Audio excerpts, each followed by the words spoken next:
भगवते वासुदेवाय। ओम नमो भगवते वासुदेवाय। ओम नमो भगवते वासुदेवाय।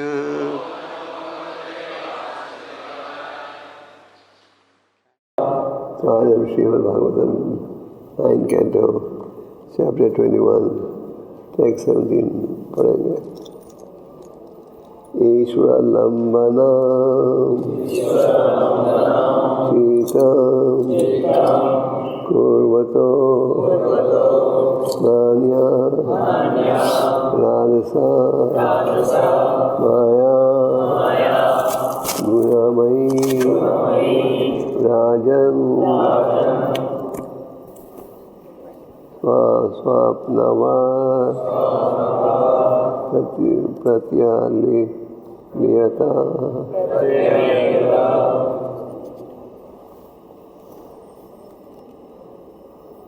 ईश्वरालंबनं चित्तं कुर्वतो नान्यराजसा माया गुणमयी राजन् स्वप्नवत् प्रत्यालियता। ईश्वरालंबनं चित्तं कुर्वतो नान्यराजसा माया गुणमयी राजन्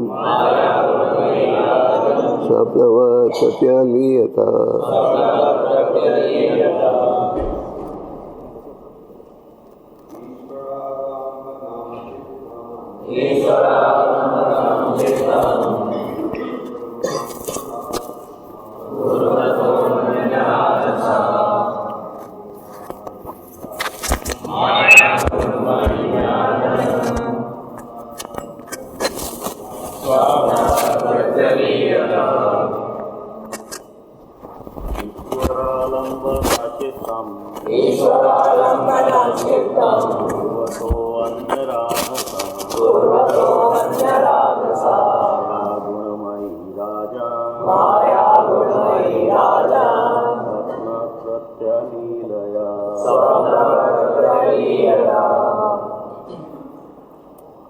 माता जी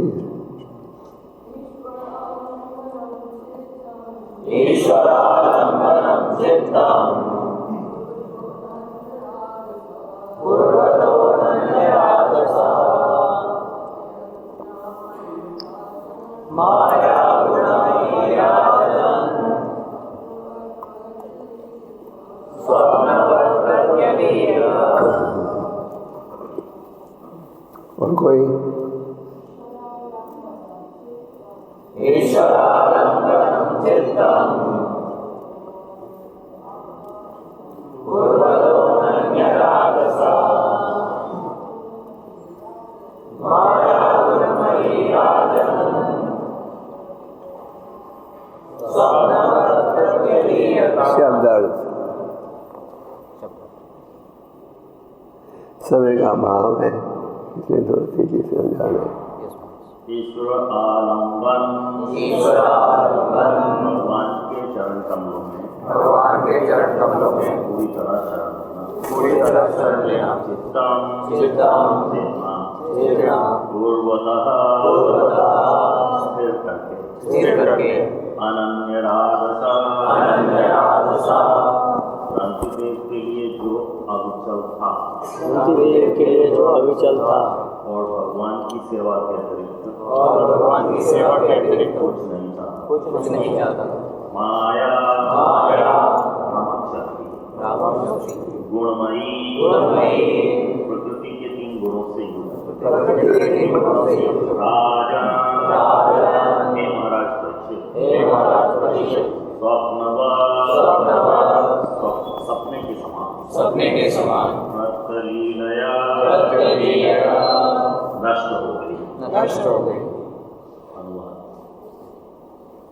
हे महाराज परीक्षित, जो कि राजा राम के दिन शुद्ध भाव सदैव कृष्ण भावना भावित था तथा पूर्ण रूपेण निष्काम, अतः भगवान की माया उसके समक्ष प्रकट नहीं हो सकती। इसके विपरीत माया स्वप्न के समान पूरी तरह नष्ट है।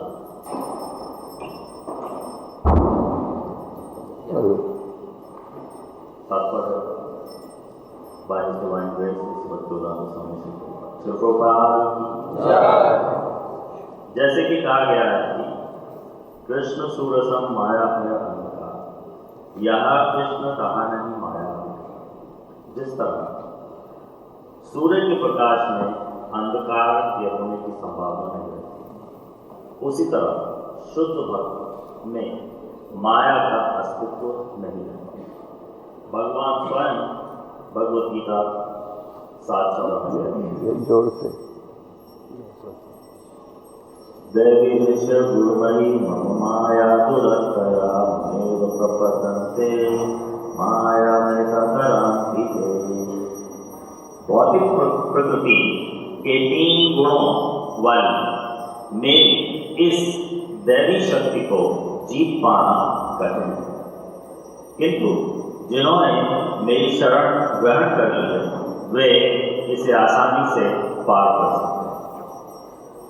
जो कोई भ्रामक शक्ति अर्थात माया के प्रभाव से मुक्त होना चाहता है, उसे कृष्ण भक्त बनकर कृष्ण को सदैव अपने हृदय में धारण करना चाहिए। भगवद गीता 9:34 में भगवान उपदेश देते हैं कि मनुष्य सदैव उनका चिंतन करे। मन मना मन तो मध्य नमस्कुरु।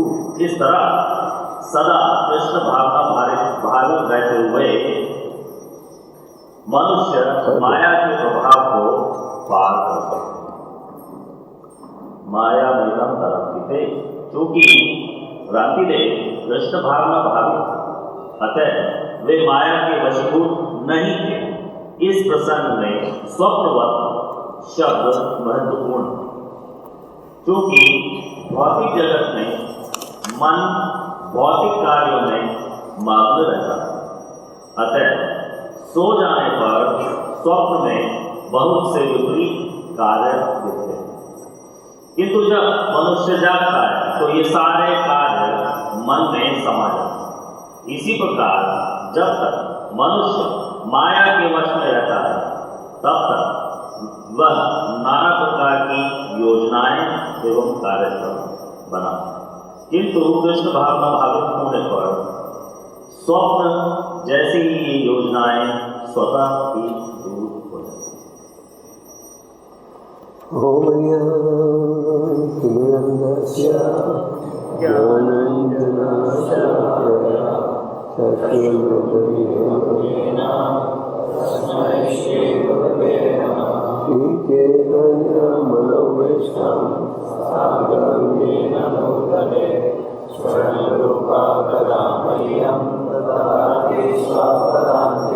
जय श्री कृष्ण चैतन्य प्रभु नित्यानंद श्री अद्वैत गदाधर श्रीवासादि गौर भक्तवृंद। हरे कृष्णा कृष्णा कृष्णा हरे हरे, हरे राम राम राम हरे हरे।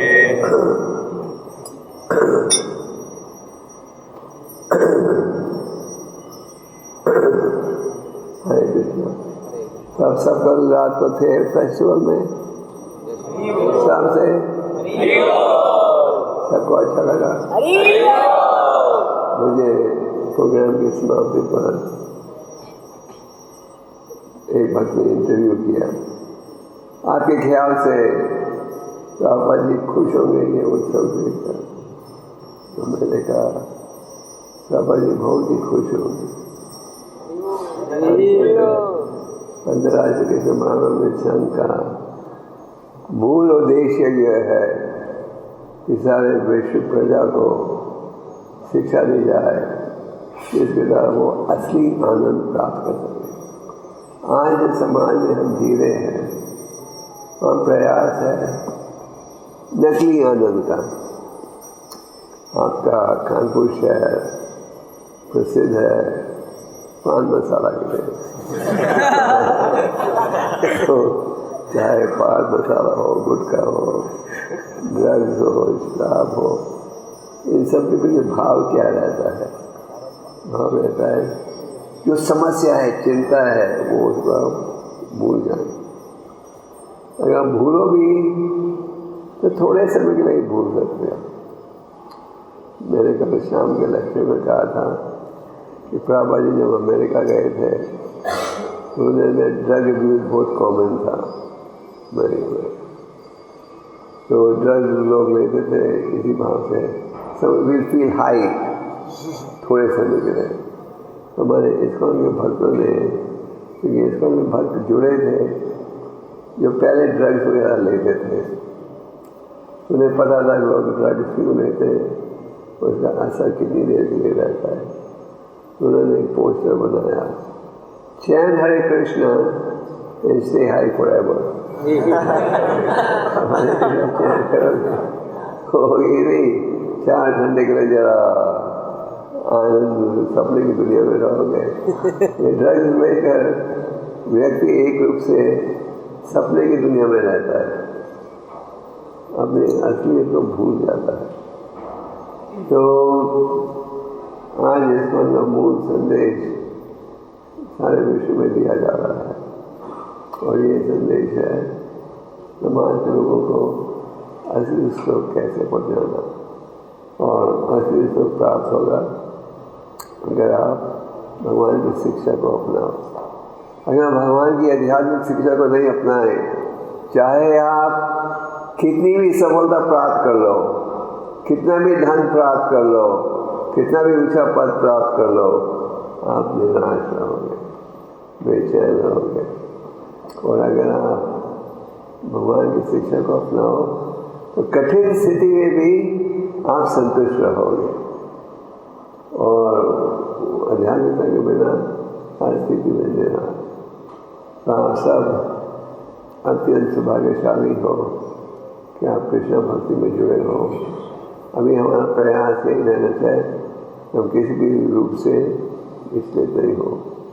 तो प्रभुपाद जी अवश्य ही बड़े प्रसन्न हैं कि आप भक्त लोग प्रचार कर रहे हो और कृष्ण भक्ति का संदेश पहुँचा रहे हो आगे।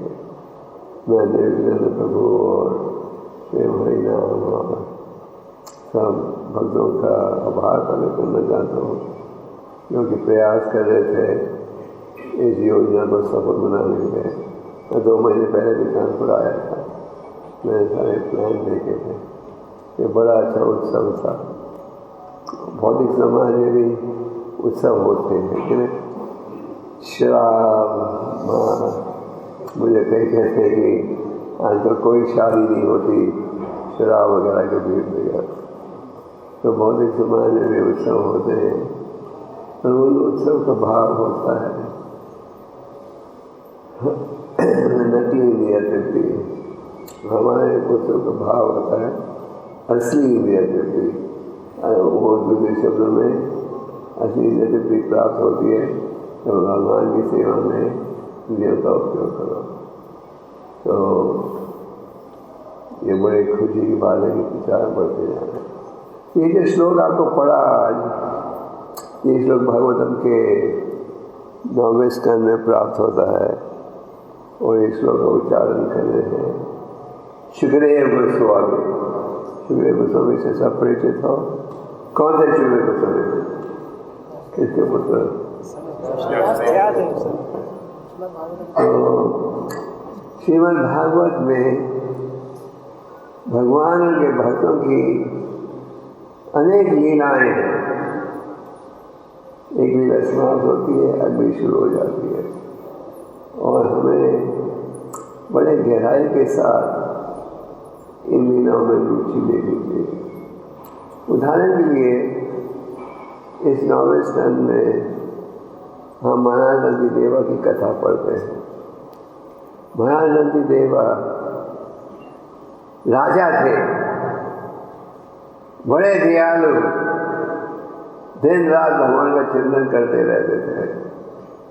एक समय उन्होंने अपनी पत्नी के साथ 48 दिनों के लिए व्रत रखा था। आज आप उम्मीद कर सकते हो आपके राजनीतिक नेता ऐसा व्रत रखेंगे? उम्मीद कर सकते हैं? नहीं, कोई नहीं कर सकते, चाहे योगी हो या कोई हो, ऐसा व्रत नहीं रखना। तो व्रत तोड़ने ही वाले थे, थोड़े दूध का प्रसाद और जल के साथ जब एक ब्राह्मण उनके महल में पहुंच गया। आजकल अगर अपने किसी नेता को मिलना हो बड़ा कठिन रहता है। आप उनको मिल सकते हो वो टीवी में, उनका दर्शन टीवी में ले सकते हो, तो वो आपका दर्शन नहीं ले सकते। तो प्राचीन समय में कोई व्यक्ति किसी समय भी राजा के महल में पहुंच सकता था। तो ब्राह्मण ने कहा, हे राजा, मुझे भूख लगी है, कुछ खाने के लिए दीजिए। तो राजा ने थोड़ा सा प्रसाद था जो वो स्वीकार करने लगे थे, दे दिया ब्राह्मण को। थोड़ी देर बाद एक चंडाला वो पहुंचा, उसने भी यही कहा, राजा ने भूख लगी है, तुम्हारा कर्तव्य है किसी को भूखा नहीं देखना, मुझे खाने को दीजिए कुछ। मुझे थोड़ा सा प्रसाद बचा था, राजा ने वो भी दे दिया। राजा ने मैं पहले दिनों में व्रत रखा हूँ, मुझे भूख लगी है, धीरे बड़े शांत। फिर वो खाने लगे थे। फिर एक व्यक्ति आ गया कुत्तों के साथ, राजा मुझे भूख लगी है, खाने लगे। राजा ने वो भी खाने लगे। फिर क्या बचा?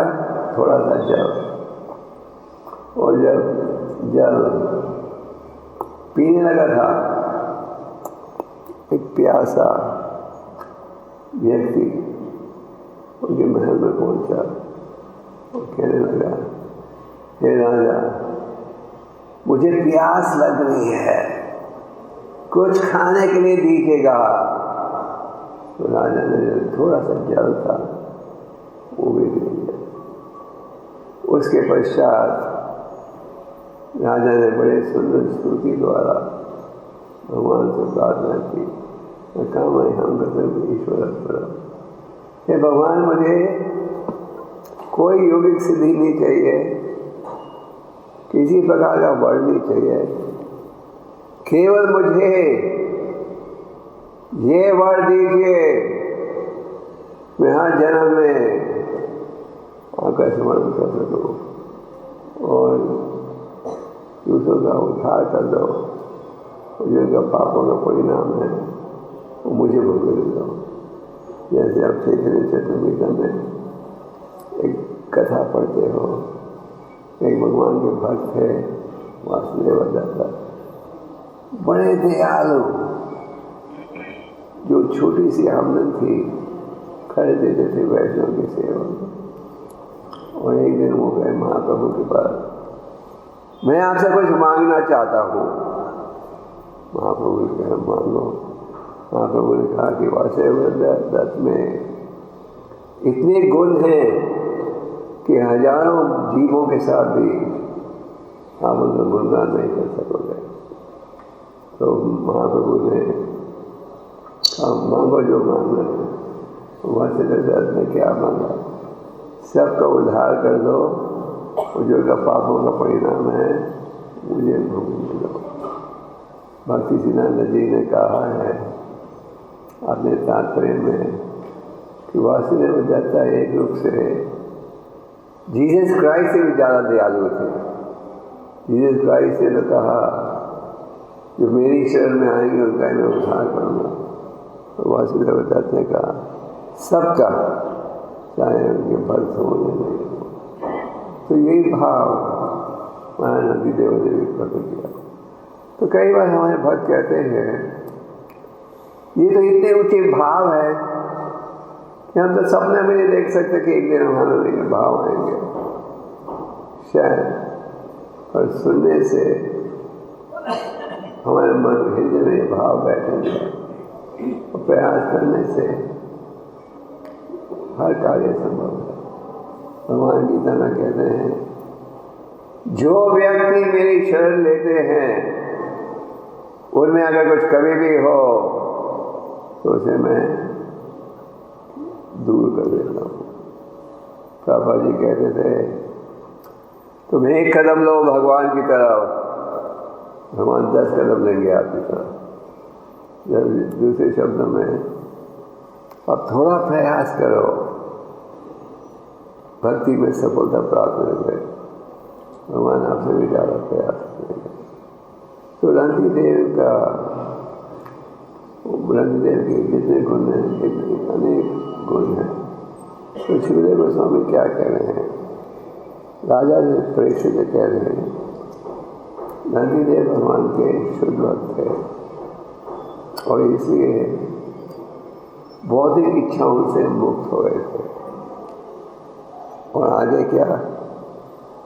क्योंकि वो भगवान की भक्ति में जुड़े हुए थे, भगवान की जो माया की शक्ति है वो उन्हें नहीं छू सके। और उदाहरण दिया जाता है, जैसे कि सपना, रात में सोते हो, सपना आता है, सुबह जागने पर सपना समाप्त हो जाता है। रात का अपने सपने में सोए देखा, अब राजा बन गए हो भारत के। सुबह जब जागते हो फिर पता लग गया अरे वो तो सपना था, असलियत नहीं, असलियत और वहीं फंसे हुए जैसे गए थे। तो यहाँ ये संदेश दिया जा रहा है कि रंतिदेव क्योंकि जुड़े हुए थे भगवान की भक्ति में, इसलिए माया के भाव वो नहीं सता सके। अब इस श्लोक के द्वारा हम सबको महत्वपूर्ण शिक्षा दी जा रही है। और महत्वपूर्ण शिक्षा ये है कि अगर हम भी जुड़े रहेंगे भक्ति के कार्य में तो हम भी माया से बच सकेंगे। ये नहीं कि भगवान पक्षपात करते हैं, रंतिदेव को कृपा दी, हमें नहीं देंगे कृपा, सबको देंगे। और तात्पर्य में पापा जी चैतन्य चरितामृत का बड़े प्रसिद्ध श्लोक का उपयोग कर रहे हैं। कौन सा है वो श्लोक?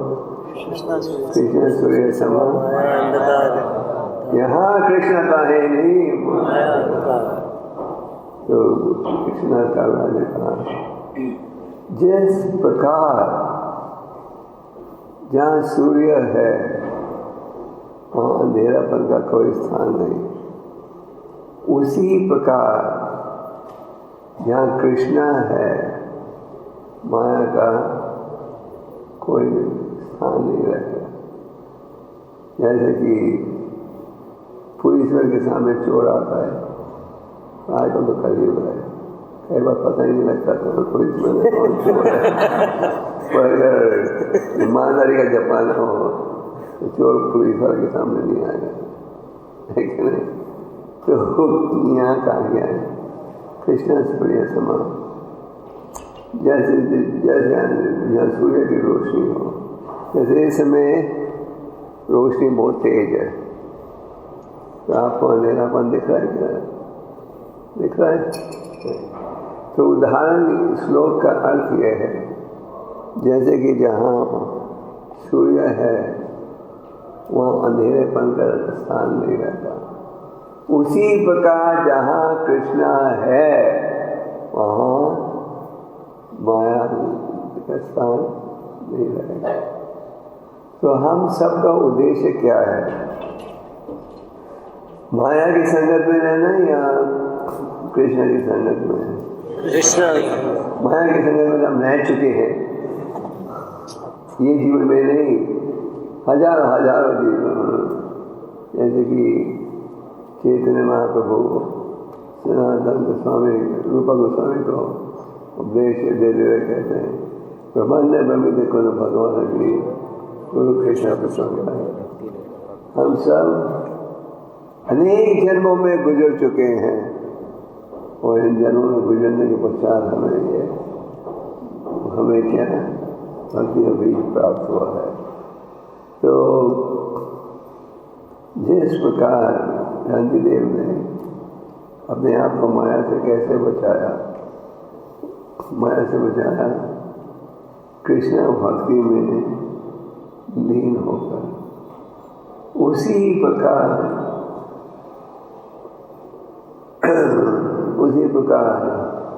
हम भी बच सकते हैं कृष्ण भक्ति में लीन होकर। आगे प्रभुपाद जी तात्पर्य में गीता के 7वें अध्याय के 14वें श्लोक का वर्णन करते हैं। देवी ऐसे गुरमाई माया तो इस श्लोक में भगवान क्या करें, मेरी जो माया है इसका विरोध करना सरल है या कठिन है? बहुत कठिन, जरूरत है, बहुत ही कठिन है। आज में कलयुग में तो माया का प्रभाव और भी तेज हो गया है। आप ऐसे कितने भक्तों के पास स्मार्टफोन है? लगभग सबके पास। एक जब स्मार्टफोन शुरू में आए बहुत महंगे थे, 50,000 60,000, अब तो 10,000 का मिल जाता है कि नहीं? तो ये जो स्मार्टफोन है ये ब्लेसिंग भी है और कर्ज भी है। ब्लेसिंग इस दृष्टि से पढ़ते थे हो ज़्यादा स्मार्टफोन में प्रॉपर की किताब है, तो कहीं के स्मार्टफोन में प्रॉपर की किताब में डीडी से तस्वीरें वगैरह, और जो इसका दुरुपयोग करना चाहते हैं वो गलती के आते हैं। तो भक्ति सिद्धांत जी कहते थे विज्ञानी इन्वेंशन करते हैं और भक्त का उपयोग करते हैं भगवान की सेवा में। तो यहाँ कहा जा रहा है माया का विरोध करना बहुत कठिन है। तो आप कहोगे तो भगवान खुद कह रहे हैं कठिन है तो हम क्यों प्रयास करें?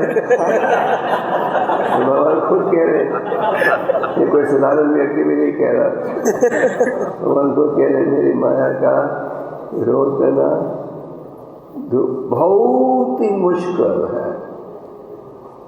तो आप कहोगे हम क्या कर रहे हैं, पर आगे भगवान क्या कहते हैं, मामे वामे प्रपद्यन्ते मायामता, अगर तुम मेरी शरण में आओगे तो फिर यही कार्य जो कठिन है क्या हो जाएगा। चैतन्य चरितमृत में चैतन्य महाप्रभु जी के जीवन की लीला और उपदेश को आप पढ़ते हो। पिछले महीने गौर पूर्णिमा मनाई थी, तो चैतन्य चरितमृत में कृष्णदास काविराज कहते हैं चैतन्य महाप्रभु जी की शरण लोगे, उनकी शिक्षा का पालन करोगे तो कठिन कार्य सरल हो जाएगा। और अगर हम कहें नहीं हम महाप्रभु की शिक्षा को नहीं स्वीकार करेंगे फिर सरल कार्य कठिन हो जाएगा। चैतन्य महाप्रभु जी की कृपा से अंधा व्यक्ति देख सकता है, बहरा व्यक्ति सुन सकता है, गूंगा व्यक्ति और लंगड़ा व्यक्ति पहाड़ों के पार जा सकता है। चैतन्य महाप्रभु जी कृपा से सरल कार्य कठिन कृपा से कठिन कार्य सरल हो जाता है। उनकी कृपा के बिना सरल कार्य कठिन हो जाता है। दूसरे शब्दों में चैतन्य महाप्रभु अत्यंत दयालु है, उनकी कृपा उनकी शरण देंगे तो कठिन कार्य में स्वरूप हो जाता है। तो यहाँ तात्पर्य में प्रभु जी कह रहे हैं कि अगर आप माया के प्रभाव से बचना चाहते हो तो हमें कृष्ण भावना भागवत को अनुकूल करना पड़ेगा। और कैसे? आगे प्रभुपाद गीता के 9वें अध्याय के 34वें श्लोक का वर्णन कर रहे हैं। बड़ा प्रसिद्ध श्लोक है, मन बड़ा भावा मध्याजी मन नमस्कुरु। मेरा चिंतन करो, मेरा भक्त बनो, मेरी उपासना करो, मेरी शरण में आओ।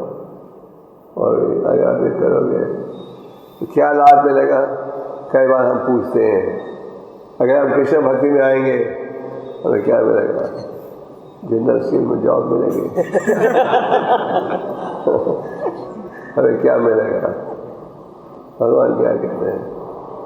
अगर हम सबको कहें जनरल स्टील में सबको जॉब मिलेगी फिर तो पूरा कानपुरी से राजा। तो भगवान क्या कहते हैं? बिना शंकर के मेरे धाम में आओगे। तो प्रभु जी कह रहे हैं कि अगर हम माया से बचना चाहते हैं तो भगवान की शरण में आना चाहिए।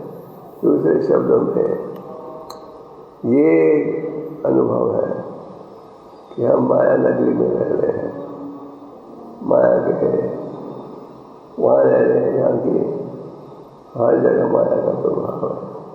और कलयुग में चाहे आप गाँव में हो या शहर में हो, खास अंतर नहीं है, हर जगह टेक्नोलॉजी का प्रभाव है। पर हमारे पास उपाय भी है कि अपने आप को माया से कैसे बचाएं। ये जो वैदिक ग्रंथ है, सुबह के समय हम भागवतम पढ़ते हैं, शाम को गीता, ये वैदिक ग्रंथों का उद्देश्य क्या है? आपको माया से बचाना। व्यासदेव भगवान के अवतार हैं। भगवान प्रकट हुए अब व्यासदेव युग में 5000 साल पूर्व। लोगों की याददाश्त इतनी तेज थी कि एक बार सुनने से ही कंठस्थ हो जाता था, हर व्यक्ति श्रुति धरा था। जैसे कि जब केशव कश्मीरी ने 100 श्लोकों का उच्चारण किया गंगा की प्रशंसा करते हुए, महाप्रभु ने कोई 100 श्लोक वापस सुना दिए। केशव कश्मीरी ने कहा, मैंने तो इन श्लोकों का उच्चारण वायु की तेजी से किया था, तुमने एक बार सुनने से कैसे कंठस्थ कर लिया? कि महाप्रभु से श्रुति धरा। और फिर सूता गोस्वामी, उन्होंने पूरा भागवतम सुना। एक बार सुनने में 18,000 श्लोकों को कंठस्थ कर लिया। ये श्रुति धरा। पर कलियुग में हर व्यक्ति श्रुति धरा नहीं है, तो इसलिए ये आवश्यक था कि ग्रंथों की रचना की जाए। तो व्यासदेव जी ने हमें वैदिक ग्रंथ दिए हैं। श्रीमद् भागवत दिया है, भगवद गीता दी है, कृष्णदास काव्याज ने हमें चैतन्य चरितामृत दिया है। इन सब ग्रंथों का मूल उद्देश्य क्या है? इन सब ग्रंथों का मूल उद्देश्य है कि हम निष्काम भाव से भगवान की सेवा में जुड़े। साकार भाव से भी जुड़ सकते हो, निष्काम भाव से भी। आखिर गीता के 7वें अध्याय में भगवान क्या कहते हैं? चतुर्विधा भजन्ते माम। 4 परिस्थितियों में लोग मेरी शरण में आते हैं। कौन है 4 परिस्थिति? हाँ, एक जैसे धन चाहिए, दूसरा धन तो आप लोगों को नहीं चाहिए ना। मैंने सुना है कि कानपुर के भक्त बड़े त्यागी हैं, धन को छूते नहीं है। अच्छा, धन ठीक है, आपको अगर धन चाहिए भी तो आप भगवान के लिए चाहते रहेगा। अच्छा, और कहो, दुखी रोगी पीड़ित जिज्ञासु ज्ञानी, ये चार के चार पुण्यात्मा है जो मेरी शरण में आते हैं ज्ञान पे आधारित, इसका भाव है वो सबसे श्रेष्ठ है। तो शास्त्रों द्वारा हमें शिक्षा प्राप्त हो रही है कि हमें भगवान की शरण में होना चाहिए। तो आप पूछोगे आगे कैसे होगा भगवान की शरण? क्या है गीता का उपदेश? गीता का उपदेश, भागवतम के उपदेश में कोई अंत नहीं। भागवतम का संदेश है शुद्ध भक्ति, वो गीता का तो यही है। भगवान क्या कहते हैं? भक्त मामा विजयानंदी भगवान की जगत में क्या होता है, भक्ति के माध्यम से ही तो मुझे जान सकते हैं। तो भक्ति के माध्यम से का क्या अर्थ है? भक्ति की विधियों का क्या अर्थ? जैसे कि चैतन्य महाप्रभु ने हरि नाम के उच्चारण पर बल दिया। हम रोज इस्कॉन के मंदिरों में शिक्षा आशा के श्लोकों का उच्चारण करते हैं। चैतन्य महाप्रभु जी ने तो अपने भक्तों को आदेश दिया था भक्ति संबंधित ग्रंथों की रचना करने के लिए, और जो सिद्धांत गोस्वामी ने छोड़ा है उनकी तुलना कोई नहीं कर सकता। तो स्वयं महाप्रभु केवल 8 श्लोक दे गए जिन्हें हम शिक्षा आशा के नाम से जानते हैं। तो 6,000 पर मानना भगवान के नामों के उच्चारण का एक लाभ क्या है? हमारे हृदय में जो काम, क्रोध, लोभ, मोह, मत्सर्य का प्रभाव है वो हटते जाएगा। 6,000 पर मानना हृदय की जो बैन है वो साफ होते जाएगी। अगर हम इन विधियों का पालन करें, आप खुद ही इसका परिणाम अनुभव कर सकोगे। प्रभुपाद जी उदाहरण देते थे, शहद अगर चखना है कि मीठी है तो चखना पड़ेगा, केवल बॉटल देखने से पता नहीं लगेगा। तो उसी प्रकार जब हम भक्ति की विधियों का पालन करते हैं हम खुद उसका नतीजा अनुभव कर सकते हैं कि क्या है। उत्साह रहता है आध्यात्मिक जीवन में, और जब हम इन नियमों का पालन नहीं करते तो उत्साह कम हो जाता है। तो सुखदेव गोस्वामी कह रहे हैं कि अगर हम भक्ति के कार्य में जुड़े रहेंगे तो अपने आप को माया से जा सकोगे। उपदेशामृत के श्री उपदेशामृत की रचना रूपल गोस्वामी जी ने की है। रूपल गोस्वामी जी ने अनेक ग्रंथों की रचना की, जिनमें 2 प्रसिद्ध ग्रंथ हैं जिनका अनुवाद प्रभुपाद ने किया।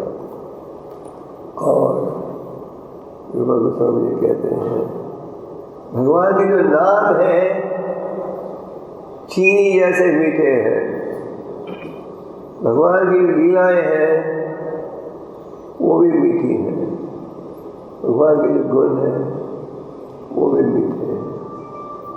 तो आप कहोगे भगवान के नाम मीठे तो हैं, हमें तो मीठेपन महसूस ही नहीं होता। भगवान की जो कथा है मीठी तो है, हमें तो नींद आ जाती है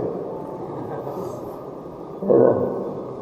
जब करने में भी नींद आ जाती है, तो प्रसाद खाते समय नहीं आती। शराब के फूड स्टॉल में पिज़्ज़ा वगैरह देते तो पिज़्ज़ा के समय तो नींद नहीं आती है।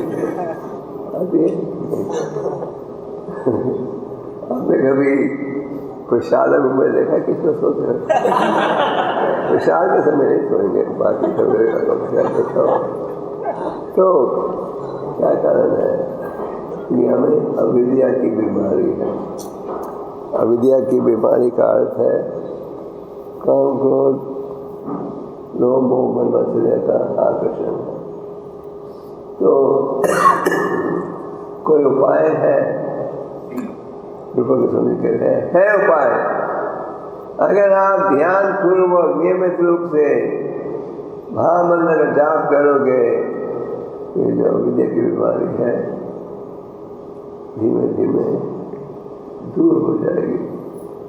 जिस प्रकार कोई बीमारी हो तो इसका इलाज आप कर सकते हो। तो ये जो भक्ति योग का जो मार्ग है ये किसी कल्पना नहीं है। जो भी संदेश दिया जा रहा है ये प्रमाणिक है। जब प्रभुपाद जी अमेरिका गए थे पहली बार, एक सभा में कई साधु मिले प्रभुपाद से। प्रभुपाद जी को कहने लगे, स्वामी जी आप जो संदेश लाए हो कोई नहीं सुनेगा। आप भी हमारे जैसे सूट पहनना शुरू कर दो, छुरे काटी से खाना शुरू कर दो। तो प्रभुपाद जी खुद जब बॉस्टन में पहुंचे पहली बार, तो जब प्रभुपाद बॉस्टन में पहुंचे तो जहाँ का जो कैप्टन था, कैप्टन पांडे, वो प्रभुपाद जी को शहर दिखाने के लिए घुमाने ले गया था। तो प्रभुपाद जी ने बॉस्टन से प्रभुपाद गए न्यूयॉर्क। तो प्रभुपाद जी ने जब यात्रा की और शहर को देखा तो प्रभुपाद जी ने सोचने लगे, आप मुझे यहाँ ले तो आए हो और कौन सुनेगा आपके संदेश को। और फिर आगे प्रभुपाद जी ने कहा, राधा रानी जी की कसीम कृपा से असंभव कार्य भी संभव हो सकता है। तो प्रभुपाद जी को पूरा विश्वास था कि अगर ये सत्य संदेश प्रस्तुत किया जाए लोग स्वीकार करेंगे। कई बार जब आप प्रचार करते हो और लोगों को कहते हो हम चाय भी नहीं पी रहे, तो सुनकर क्या करें? चाय भी नहीं पी चाय छोड़ दी। हिंदुस्तान में चाय छोड़ना इतना सरल नहीं है, लेकिन तो वो जानते नहीं कि भक्ति की क्या शक्ति है। अगर हम भक्ति की विधियों का पालन करें बिना शंका के, आप माया के प्रभाव से बच सकते। गारंटी चैतन्य महाप्रभु ने इसलिए साधु संग पर बल दिया। चैतन्य चरितामृत में एक और श्लोक है प्रसिद्ध, साधु संग धाम मात्र साधु संग। अगर हम भक्तों की संगत में रहेंगे तो क्या लाभ होगा? आध्यात्मिक संदेश का तेज प्रभाव करना। साधु संग सब शास्त्र का, सारे शास्त्र कहते हैं, चाहे आप भागवतम पढ़ो, चाहे आप चैतन्य चरितामृत पढ़ो, सारे शास्त्र क्या कहते हैं? साधु की संगत में रहो। और अगर आप किसी उत्तम भक्त की संगत में एक पल के लिए भी रहे, आओ माता, आपका ध्यान जीवन शुरू हो सकता है। प्रभुपाद जी रशिया गए थे 5 दिनों के लिए। उस समय रशिया सोवियत यूनियन था, सरकार का सिद्धांत था नास्तिक। और प्रभुपाद जी उस वातावरण में गए और 3 दिन में प्रभुपाद जी ने एक भक्त बना दिया, उनको पूरी शिक्षा भी दे दी, उसे जाप करना सिखाया, उसे चपाती बनाना सिखा दिया, धोती पहनना सिखा दिया। और बोला कैसे प्रचार करो। उस भक्त ने प्रचार शुरू किया और आज हजारों भक्त साधु संत के माध्यम से। प्रभुपाद जी के पश्चिम देश में जाने से पहले कहाँ थे कृष्ण भगवान के भक्त? आज आप दुनिया के कोने कोने में जाओ, आपको मिलेंगे। कैसे? साधु संग। तो हमें साधु संग में रहना चाहिए और साधु संगत अपनी संगत देनी चाहिए। जब ध्रुव महाराज से भगवान ने पूछा, ध्रुव मांगो मेरे से क्या वर चाहिए तुम्हें, मेरे कारण तुमने इतनी तपस्या का अनुभव किया है।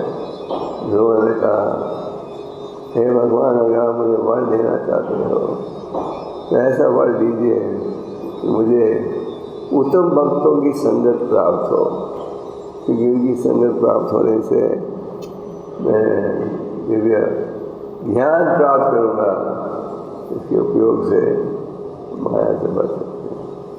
तो साधु संगत में रहिए, चाहे आप कॉलेज में पढ़ते हो या नौकरी कर रहे हो, कुछ भी साधु संगत में रहो।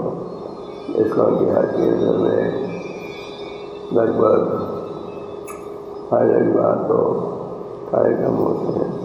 साधु संग में रहो, साधु संग में रहोगे तो सदा आपको असली संदेश मिलेगा। अगर आप असली भक्तों की संगत में रहोगे और उसका पालन करोगे तो क्या अनर्थन प्रति जो हमारा भौतिक आकर्षण है वो कमजोर।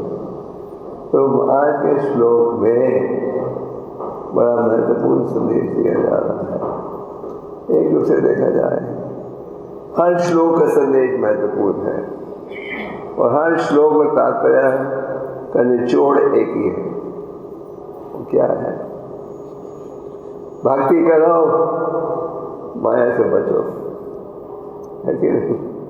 चाहे आप प्रथम स्कंद पढ़ रहे हो या 12वां स्कंद, और उनका मूल संदेश है।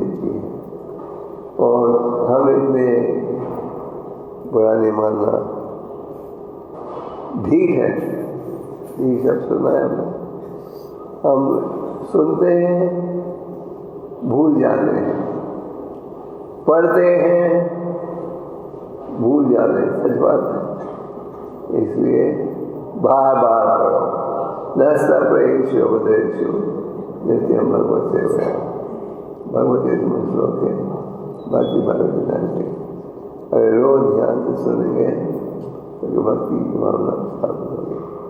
इसलिए इस्कॉन मंदिरों में रोज ये प्रोग्राम होते हैं और जो घर में रहते हैं, हॉस्टल में रहते हैं, वो किताबों को घर में पढ़ कर हॉस्टल में भी पढ़ सकते हो। अब तो सबके पास किताबें उनकी जेब में है, स्मार्टफोन में। किसी हमारे कई भक्त हैं जो दफ्तर में स्मार्टफोन में किताबें पढ़ते रहते हैं। साफ सूरत बहुत सोचता है काम कर रहे हैं, वो स्मार्टफोन में भगवत पढ़ रहे। तो हमें शब्दम कीर्तनम का लाभ उठाना चाहिए। इसके लाभ उठाएंगे तो माया से बच सकेंगे। तो महाराज नंदीदेव का उदाहरण से हमें प्रेरणा लेनी चाहिए। कुछ दिन पहले आपने रामनवमी मनाई थी, भगवान राम की लीला का स्मरण किया था। भगवान राम आदर्श राजा थे।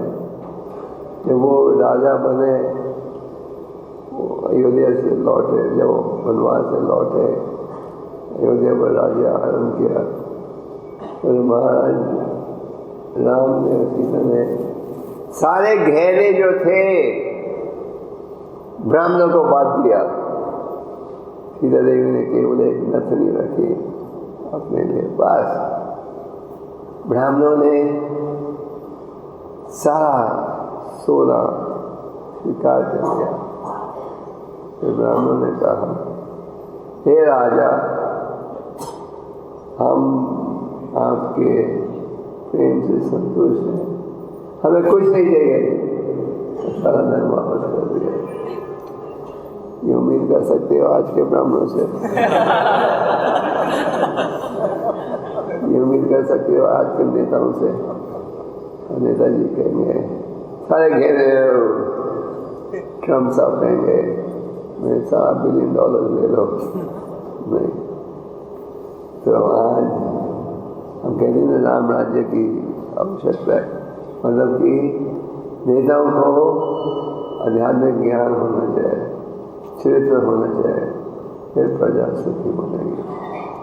तो आज के संदेश में सुखदेव गोस्वामी कह रहे हैं कि महाराज नंदीदेवा क्योंकि जुड़े हुए थे 24 घंटे निरंतर भगवान की सेवा में, इसलिए माया उनसे छुप रही थी।